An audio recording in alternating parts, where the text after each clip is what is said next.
Hello दोस्तों, कहानियों का दौर चैनल में आपका स्वागत है। आज की कहानी है भगवान का घर। तो चलिए कहानी शुरू करते हैं। एक दिन एक अमीर व्यापारी किसी काम से एक गांव में जा रहा था।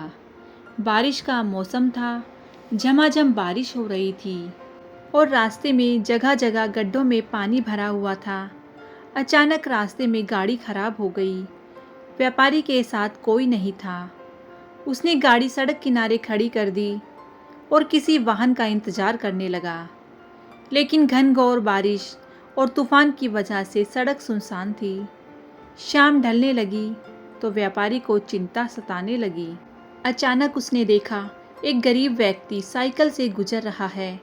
सड़क किनारे अपनी गाड़ी में बैठे बैठे उसने साइकिल सवार को आवाज़ देकर रोका और पूछा कि कहीं कोई गाड़ी का मैकेनिक मिल सकता है क्या।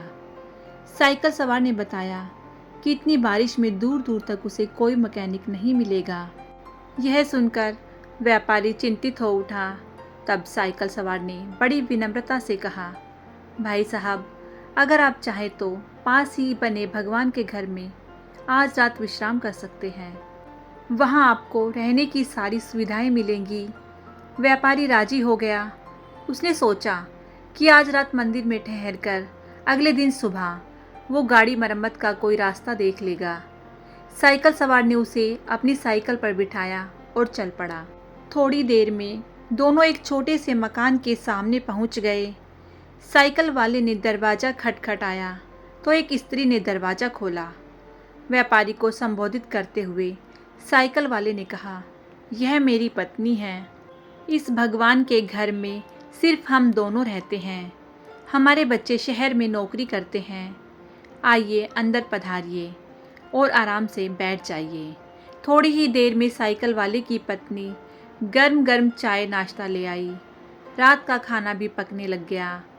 व्यापारी को सब कुछ बहुत अच्छा लग रहा था, लेकिन उसे एक बात समझ में नहीं आ रही थी कि साइकिल वाले ने अपने घर को भगवान का घर क्यों कहा। यह कोई मंदिर तो है नहीं। आखिर उससे रहा नहीं गया तो उसने पूछ ही लिया कि वो क्यों अपने मकान को भगवान का घर कह रहा है। लोग तो अक्सर यही कहते हैं कि मेरे घर में भगवान विराजमान है, या मेरे घर में भगवान के लिए पूजा घर बनवाया है, या मेरे घर में भगवान आए हैं। यह सुनकर साइकिल वाले व्यक्ति ने कहा, हाँ, आपने ठीक कहा। अक्सर लोग यही कहते हैं कि घर हमारा है और भगवान हमारे घर में विराजमान है, लेकिन हम ऐसा नहीं कहते, क्योंकि अगर हम अपना घर कहेंगे तो उसमें हम अपनी इच्छा अनुसार कुछ भी उल्टा पुल्टा काम कर सकते हैं। लेकिन अगर हमने भगवान का घर कहा तो हम वहाँ कोई गलत अनाचार वाले काम नहीं कर सकते और हमेशा सद्विचारों में रहते हैं, जैसे हम सब मंदिर के अंदर होते हैं।